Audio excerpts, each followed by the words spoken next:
오늘 우리에게 주시는 하나님의 말씀, 요한복음 20장 1절에서 8절까지 말씀을 제가 봉독해 드리겠습니다. 안식 후 첫날 일찍이 아직 어두울 때에 막달라 마리아가 무덤에 와서 돌이 무덤에서 옮겨진 것을 보고 시몬 베드로와 예수께서 사랑하시던 그 다른 제자에게 달려가서 말하되 사람들이 주님을 무덤에서 가져다가 어디 두었는지 우리가 알지 못하겠다 하니 베드로와 그 다른 제자가 나가서 무덤으로 갈새 둘이 같이 다름질하더니 그 다른 제자가 베드로보다 더 빨리 달려가서 먼저 무덤에 이르러 구부려 세마포 놓인 것을 보았으나 들어가지는 아니하였더니 시몬 베드로는 따라와서 무덤에 들어가 보니 세마포가 놓였고 또 머리를 쌌던 수건은 세마포와 함께 놓이지 않고 딴 곳에 쌌던 대로 놓여 있더라. 그때야 무덤에 먼저 갔던 그 다른 제자도 들어가 보고 믿더라. 아멘. 잠깐 기도하겠습니다. 살아계신 하나님 아버지, 오늘도 거룩한 주의 말씀 앞에 서게 하시니 감사합니다. 부활하신 주님, 오늘 이 자리에 우리와 함께 계심을 믿사오니 성령 하나님 말씀하여 주시고 깨닫게 하여 주시고 주님의 은혜로 충만하게 채워 주시옵소서. 예수님의 이름으로 기도드리옵나이다. 아멘. 할렐루야. 오늘은 우리 주님께서 죽음을 이기시고 부활하신 부활 주일입니다. 지난 한 주간은 우리가 고난 주간으로 한 주간 고난을 묵상하면서 예수님의 고난을 생각하며 또 성찬을 나누며 한 주간을 보냈습니다. 그런데 여러분, 고난 주간은 우리 교회 절기에 늘 있지만 부활 주간이라는 말은 없죠. 부활 주간이라는 말은 우리가 들어보지 않았습니다. 왜 그럴까요? 왜 부활 주간은 없을까요? 왜냐하면 매 주가 다 부활 주간이기 때문입니다. 우리는 늘 부활 주간을 사는 것이죠. 십자가의 고난은 우리 예수님께서 한 주간 당하셨지만 부활하신 우리 예수님은 매일 날마다 우리와 함께 살아 계시기 때문입니다. 오래전에 유튜브에서 아주 인상 깊은 영상을 한 편을 봤는데요. 미국의 무신론 학자들과 또 유신론 학자들이 모여서 각자 자신들의 생각을 이야기하면서 변론하면서 토론하는 그런 자리였습니다. 많은 청중들이 그 자리에 함께 있었는데요. 그때 객석에 있던 한 청중이 손을 들고 질문을 합니다. 저는 무신론자지만 유신론 학자들의 말을 들으니 신이 있다는 생각이 듭니다. 그런데 저는 한 가지를 당신에게 질문하고 싶습니다. 왜 예수여야만 합니까? 그렇게 질문을 했습니다. 그러자 그 질문을 들은 기독교 학자가 즉시 대답합니다. 바로 부활 때문입니다. 그 대답을 들은 그 질문한 청중이 조용히 그 자리에 앉는 모습이 참 인상적이었습니다. 부활의 신앙은 우리 믿음의 가장 중요한 기초이며 또한 복음의 완성입니다. 오늘 이 부활에 관한 말씀을 좀 먼저 나누겠습니다. 원래 구약 성경에서 안식일은 일주일 중에 토요일이었습니다. 토요일에 안식하고 쉬었는데요. 우리 예수님 돌아가신 날은 금요일이었죠. 금요일에 돌아가시고 안식일 토요일에는 무덤에 계시다가 그 다음날 일요일 새벽에 우리 예수님께서 부활하시죠. 그래서 예수님이 부활하신 이후로 초대교회로부터 사도들은 예수님께서 부활하신 날을 기념하고 또 기억하기 위해서 매주 일요일에 함께 모여서 예배를 드렸습니다. 그때로부터 교회는 매주 일요일마다 안식하면서 그날을 안식일로 지키며 그날 모여서 함께 예수님의 부활을 감사하고 기념하고 축하하며 모이게 된 것이죠. 주님이 부활하신 날이라고 해서 줄여서 주의 날 그렇게 불렀습니다. 성경에 주의 날이라고 기록된 날은 우리 예수님 부활하신 일요일을 말합니다. 그것을 더 줄여서 오늘 우리는 주일이라고 하는 것이죠. 그래서 우리가 주일, 일요일이라고 하지 않고 우리 주일이라고 그러잖아요. 그 주일이란 말은 주님께서 부활하신 날이라는 우리가 축약된 말입니다. 그러므로 우리는 매 주일, 매 주간을 예수님의 부활을 축하하고 기뻐하고 감사하면서 누리면서 살아가는 것입니다. 그것이 그리스도인들의 매 주마다 모이는 예배의 근원인 것이죠. 절기로서 오늘 부활주일은 예수님께서 십자가에서 죽으시고 다시 살아나심을 함께 기뻐하고 축하하는 날입니다. 혹자는 그런 우리들에게 묻습니다. 죽은 사람이 어떻게 다시 살아날 수가 있느냐? 부활은 거짓이다. 그렇게 말하는 사람도 있습니다. 그런데 여러분, 자기가 보지 못했다고 그것이 사실이 아니라고 말하는 것만큼 빈약한 논리는 없습니다. 제가 신학생 시절에 저를 가르쳐 주셨던 한 스승님께서 이렇게 말씀하셨습니다. 부활보다 더 신비로운 기적은 탄생이다. 저는 그 말씀에 참 동의가 됐어요. 이미 살아있던 사람을 다시 살리는 것보다 눈에 보이지도 않는 그 작은 세포가 커져서 장성한 인간이 된다는 것, 그것이 더 놀라운 기적이고 신비라는 것이죠. 생명을 만드시고 그것을 성장하게 하시는 눈에 보이지도 않던 우리 주님께서 이 땅에 허락하시고, 그리고 그것을 우리 인간이 되게 하시는 하나님의 놀라운 창조의 신비, 그것이 훨씬 더 큰 기적이고 신비인 것입니다. 무에서 유를 창조해내시는 하나님께서 죽은 우리 몸을 살리시는 것이 무엇이 어려운 일이겠습니까? 하나님은 반드시 그렇게 역사하십니다. 하나님의 권능이 죽은 우리의 몸도 장차 반드시 살리실 것을 우리는 믿고 확신하지요. 우리 하나님께서는 이 부활의 증거를 사실 온 세상에 자연 속에 심어 놓으셨습니다. 그래서 사도 바울은 고린도전서 15장에서 이렇게 표현을 했는데요. 제가 몇 절을 좀 요약해서 읽어드리겠습니다. 누가 묻기를 죽은 자들이 어떻게 다시 살아나며 어떠한 몸으로 오느냐 하리니, 어리석은 자여, 내가 뿌리는 씨가 죽지 않으면 살아나지 못하겠고, 죽은 자의 부활도 그와 같으니 썩을 것으로 심고 썩지 아니할 것으로 다시 살아나며. 참으로 그렇습니다. 하나님께서는 이미 온 세상에 우리가 눈으로 볼 수 있도록 부활의 증거들을 많이 심어 놓으셨습니다. 우리는 열매를 거두기 위해서 땅에 씨앗들을 심지요. 씨는 땅속에 파묻혀서 죽습니다. 그러면 그 씨는 죽고 그 안에 있는 생명이 솟아나와 큰 나무를 이루고 풍성한 열매를 거두게 됩니다. 그래서 예수님도 요한복음 12장에서 이렇게 말씀하십니다. 강조하시면서 내가 진실로 진실로 너희에게 이르노니 한 알의 밀이 땅에 떨어져 죽지 아니하면 한 알 그대로 있고 죽으면 많은 열매를 맺느니라. 죽음은 반드시 부활로 이르게 됩니다. 죽어야 살고 죽으면 산다는 것입니다. 이것이 우리 예수님께서 우리에게 말씀하신 영원한 진리입니다. 그렇다면 이 땅에서 살아가는 우리가, 지금 살아있는 우리가 부활의 생명을 누리며 살아간다는 것은 뭘 의미할까요? 부활 생명의 삶을 살아간다는 것, 그것이 무슨 의미겠습니까? 죽음 다음에 부활이죠. 그렇다면 살아있는 우리는 무엇이 죽는 것일까요? 바로 죄가 죽는 것입니다. 죄에 대하여 죽는 것입니다. 십자가에서 우리 죄를 대신하신 예수님 때문에 우리는 죄에 대하여 죽었습니다. 그러므로 이 땅에서의 부활 생명의 삶은 죄에 대하여 죽고 예수님을 인하여 살아서 예수님을 쫓아 예수님이 내 삶의 주인 되신 삶을 살아가는 것, 그것이 부활 생명을 가진 자의 삶인 것이죠. 그렇다면 부활의 삶을 살아간다라는 것은 과연 어떤 삶을 살아가는 것이겠습니까?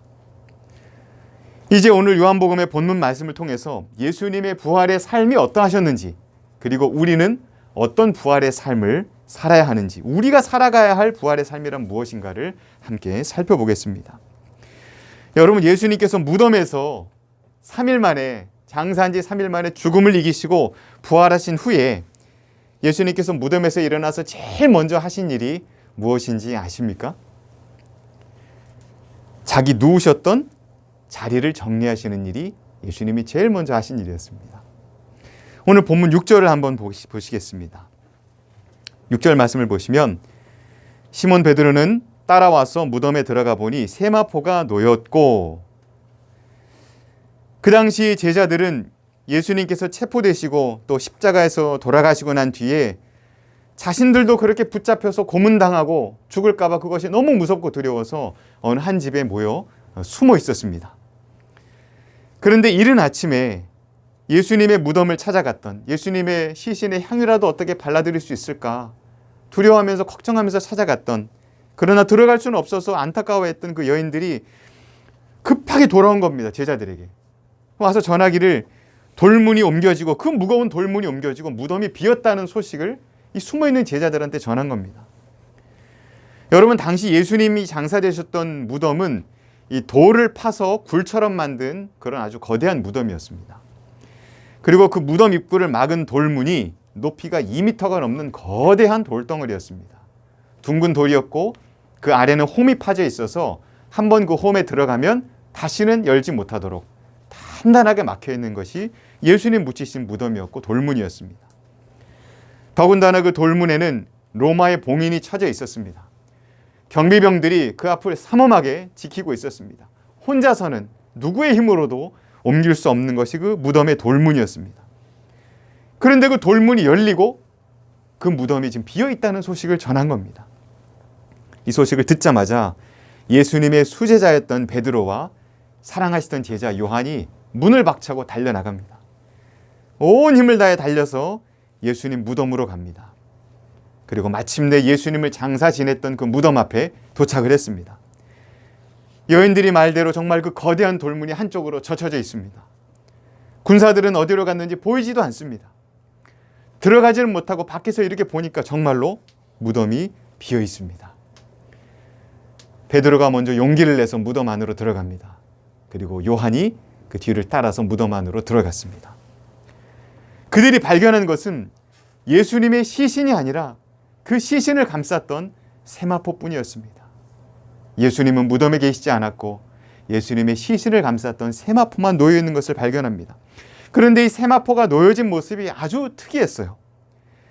오늘 6절에 예수님을 시신을 감쌌던 그 세마포가 놓였다라는 단어가 헬라어로 케이마이라는 단어를 쓰는데 이 뜻이 정확한 자리에 반듯하게 세팅되어 있다라는 뜻이에요. 그냥 놓은 게 아니라 세팅되어 있다는 뜻입니다. 이 본문을 기록한 사도 요한이 나중에 요한계시록 20장을 기록하면서 천국의 그 아름다운 성전을 묘사할 때 그 성전의 모양이 네모 반듯했다라고 기록하는데 그때 이 케이마이라는 단어를 똑같이 씁니다.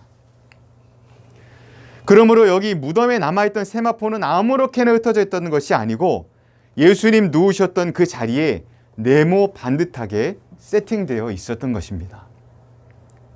한마디로 개켜져 있었다는 거죠. 누가 겠을까요? 누가 정리했겠습니까?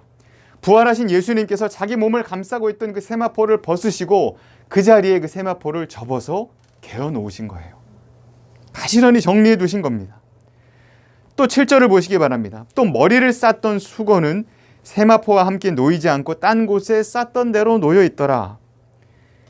예수님께서는 부활하신 후에 일어나시자마자 자기 머리를 감싸고 있던 수건을 그 말려있는 모습 그대로 벗으셨어요. 그리고 자기 누웠던 자리에 두지 않으시고 다른 어떤 특정한 장소, 어떤 특정한 한 장소에 그 수건을 잘 말아서 말린 채로 정리를 해두신 겁니다. 여기 원문의 7절에 쌌던 대로 놓여있다라는 기록이 바로 그 표현입니다. 벗어서 말린 채로 그대로 두셨다. 여러분, 한마디로 예수님께서는 일어나셔서 가장 먼저 옷 갈아입으시고 이불 계셨다는 거예요. 부활하셔서 가장 먼저 하신 일이었습니다. 오늘 본문의 8절을 보면 이 요한이 들어가서 세마포와 이 수건이 놓인 자리와 그 모습을 보고서 비로소 예수님이 부활하셨구나 이것을 믿었다고 기록하고 있어요. 여러분, 누구나 자기 옷이나 물건 두는 자리가 있지요. 가족들은 압니다. 우리 가족이 어디에 무슨 물건을 두고 어디 옷을 벗어놓고 어디에다 놓는지 가족들은 잘 알죠. 무덤에 들어간 이 요한은 예수님의 세마포와 수건을 보고 항상 보았던 그 익숙한 자리를 본 거예요. 늘 보았던 그 세팅을 본 겁니다. 아마도 늘 예수님의 품에 가까이 있었고 또 관찰력이 굉장히 뛰어났던 요한이 예수님과 함께 3년 동안이나 공생애를 같이 하면서 3년을 같이 했는데 여러분, 아침마다 수백 번도 예수님 아침에 일어나셔서 자리 정리한 모습 요한이 봤을 것입니다.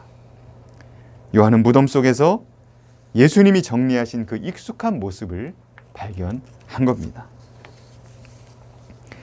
예수님께서는 그 영광스러운 부활의 아침에 살아나셔서 제일 먼저 잠자리를 정리하셨습니다.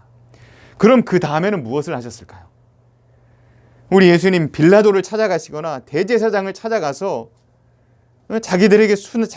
예수님 자신에게 순환을 주었던 그들을 찾아가서 부활하신 영광의 광채를 드러내시며 혼을 내지 않으셨습니다. 예수님은 수많은 사람들이 모이는 성전에 가서 너희는 나를 죽였지만 나는 살아났다라고 부활을 자랑하지도 않으셨어요. 빌라도의 법정에 가서 자신을 때리고 못 박은 그 로마 군사들을 벌 주지도 않으셨습니다. 그 대신 우리 주님은 늘 그렇게 하셨던 것처럼 자신을 간절하게 찾는 사람들을 찾아가서 만나셨습니다. 예수님께서 제일 먼저 만난 사람이 오늘 본문에 누구죠? 무덤 곁을 떠나지 못하고 울고 있던 막달라 마리아를 제일 먼저 만나 주십니다. 만약에 예수님께서 내가 부활했다 이것을 증거를 보여주시기 위해 이 증거를 보이는 것이 정말 중요하다고 여기셨다면 보다 확실한 증거를 나타내 줄 사람, 아주 유력한 증인을 먼저 찾아가셔서 만나셨을 거예요. 왜냐하면 여러분 당시 여인들의 증언은 그 당시 법에 따르면 여인들의 증언은 법정에서 증거로 채택이 되지 못했습니다. 그러나 예수님께서는 부활의 첫 번째 증인으로 이 여인, 울고 있는 여인 마리아를 만나셨어요. 부활은 증명하지 않아도 될 만큼 너무나도 분명하고 확실한 역사적 사실이기 때문입니다. 예수님은 그보다 훨씬 더 중요한 삶의 현장으로 들어가셨습니다. 부활 이후에 보여주신 예수님의 삶은 그저 평범한 일상의 모습들이었다고 복음서는 기록해요. 먼저 예수님 무덤에 찾아온 여인들을 만나셨습니다. 그리고 그들을 위로해 주셨습니다. 그 다음에는 두려움에 떨고 있는 제자들을 찾아가셔서 만나셨습니다. 누가복음을 보면 이 엠마오라는 마을로 가는 이 제자들과 함께 막 걸어가시면서 성경을 풀어서 설교해 주시고 말씀을 가르쳐 주셨습니다. 그리고 그들을 예수님이 돌아가신 것 때문에 정말 슬퍼하고 있던 그들을 위로해 주시고 격려해 주셨어요. 그리고 그들과 함께 집에도 들어가셨습니다. 식사 같이 하고 가시자는 제자들의 말에 그 자리에서 떡을 떼며 축복기도 해주시고 식사 기도까지 해주세요.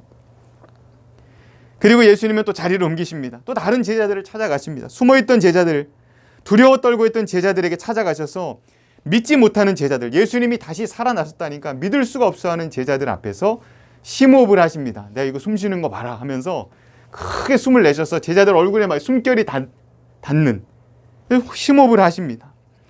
제자들이 너무 놀란 나머지 잘 믿지 못하자 예수님께서는 여기 먹을 게 좀 있냐 말씀하시고 좀 가져오라고 말씀하시고 제자들 앞에서 구운 생선 한 토막을 드시기도 합니다. 여러분 한번 생각해 보세요. 부활하신 예수님께서 생선 가시를 이렇게 하나씩 발라내시면서 제자들 앞에서 막 구운 생선을 이렇게 맛있게 드시는 그 모습을 여러분 생각해 보시기 바랍니다. 예수님 부활하셔서 식사하셨습니다. 제자들과 함께. 나중에는 우리 예수님 아예 갈릴리 바닷가에 가셔서 숯불에다 직접 빵을 굽고 생선을 구워서 제자들을 먹이셨어요. 요리까지 만들어 주십니다. 여러분 예수님이 장작을 이렇게 가져다가 막 입김을 불면서 숯불을 피우시고 여러분 손에 막 밀가루를 묻혀가면서 빵을 반죽하시는 모습을 한번 생각해 보세요. 모닥불에 생선을 이리저리 돌려가면서 노릇하게 구우시는 예수님의 모습을 생각해 보시기 바랍니다. 누군가를 찾아가서 이야기를 들어주고 슬퍼하는 사람들을 위로해주고 함께 걸어가고 말씀을 나누고 식사기도 하시고 음식 먹는 것, 숨쉬기, 음식 만들기, 불 피우기, 빵 굽기, 생선 굽기 여러분이 모든 것이 바로 부활하신 예수님의 삶이었습니다. 왜 예수님께서 부활하신 이후에 이런 일상의 모범을 우리에게 보여주신 것일까요? 여러분 이것이 바로 예수님의 부활 생명을 가진 우리가 살아가야 할 위대한 부활의 일상이라는 것을 주님께서 우리에게 보여주신 것입니다.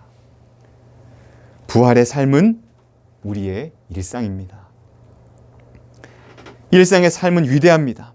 하루하루 가정에서, 직장에서, 나의 삶의 현장에서 내가 살아가고 내가 만나는 모든 삶에서 바로 부활의 삶이 나타나는 것이기 때문입니다. 부활의 삶은 주님이 기뻐하시는 삶을 살아가는 것입니다. 집에서나 자녀들을 대할 때나 집안일을 할 때나 직장에서의 삶에서나 예수님이 주인 되시는 삶을 살아가는 것이 바로 부활의 삶인 것입니다. 그러므로 우리는 죽어도 생명을 얻는 부활의 삶을 이 땅으로부터 살아가는 것이죠. 이미 영원한 생명을 가지고 살아가기 때문입니다. 그러나 주님을 알지 못하고 믿지 않는 세상 사람들은 안타깝지만 죽은 자들의 삶을 살아갈 수밖에 없습니다. 생명으로 가는 발걸음이 아니라 죽음을 향해 걸어가는 발걸음이죠. 그러기에 세상은 그렇게 세상에 많은 미련을 두고 살아갑니다. 세상 것들을 이 땅에 사는 동안 그렇게 취하려고 살아가는 것이죠. 그러나 성도는 하나님이 우리에게 맡겨주신 청지기로서의 삶을 이 땅에서 최선을 다해 살아가는 것입니다. 하나님이 내게 주신 부활 생명의 삶을 가지고 이 땅에 내가 맡은 자리에서 최선을 다하며 일상을 거룩하고 위대하게 살아가는 것입니다. 우리의 생명이 예수님의 부활의 생명이기에, 우리의 생명이 예수님의 위대한 부활이기에 우리의 일상은 위대한 일상입니다. 여러분, 이것을 잊지 마시기 바랍니다. 나의 생명이 주님께서 주신 것임을 기억하고 예수님이 주인 되신 삶을, 그 부활 생명을 가지고 살아가는 삶, 너무나도 평범해 보이지만 우리가 있는 바로 그 자리에서 예수님을 모시고 주님을 주인으로 삼고 살아가는 그 아름다운 삶이 바로 우리 예수님께서, 하나님께서 우리를 창조하신 우리 인간의 본연의 모습입니다. 그리고 예수님의 부활로 말미암아 죄로부터 우리를 살리시고 회복시키신 우리의 모습인 것입니다. 몇 년 전에 제가 새벽 기도회 마치고 기도하다가 교회를 나서서 집으로 돌아가는 길이었는데요. 예배당 입구에 작은 나무 한 그루가 있었는데 벤치 옆에 이렇게 작은 나무가 하나 있었습니다. 그 나뭇가지 위에 한 이름 모를 예쁜 새가 그 동그란 머리 위로 깃털이 이렇게 뾰족하게 솟아와 있었고요. 마치 이제 머리 단장을 한 것처럼 그렇게 예쁘고 사랑스러운 작은 새가 그 나무에 앉아 있었습니다. 그래서 제가 흔히 볼 수 없는 새여서 발걸음을 멈추고 일단은 좀 제가 나무인 척하고 서 있었습니다. 그리고 한 10cm씩 조금씩 새 날아갈까 봐 이제 가까이 다가갔습니다. 근데 마침 그게 통했는지 새 뒤편에서 제가 아마 다가가서 그랬던 것 같아요. 한 1m 정도까지 제가 가까이 그 새가 모르게 다가갔어요. 가까이 가서 보니까 무엇인가를 이제 열심히 하고 있는 겁니다. 자세히 보니까 이 나뭇가지에 얼망졸망하게 그 빨간, 동그랗고 빨간 작은 열매들이 맺혀 있었는데 그 나무 열매들을 하나씩 따서 먹고 있는 겁니다. 그 작은 부리로. 빨간 열매를 부리에 하나 탁 물고 주변을 막 두리번거리는 겁니다. 누가 오나 안 오나. 그러더니 아무도 없으니까 저는 뒤에 있었지만 못 봤고, 아무도 안 오니까 그럴 때 딱 삼키고, 또 이렇게 열매를 하나 따서 막 주변을 살피다가 또 이렇게 삼키고, 그 모습이 얼마나 귀엽고 또 얼마나 사랑스러웠는지 모릅니다. 한참을 그렇게 서서 그 작은 새가 그 새벽에 그 아침 식사하는 장면을 제가 한참을 그렇게 지켜봤습니다. 감상을 한 거죠.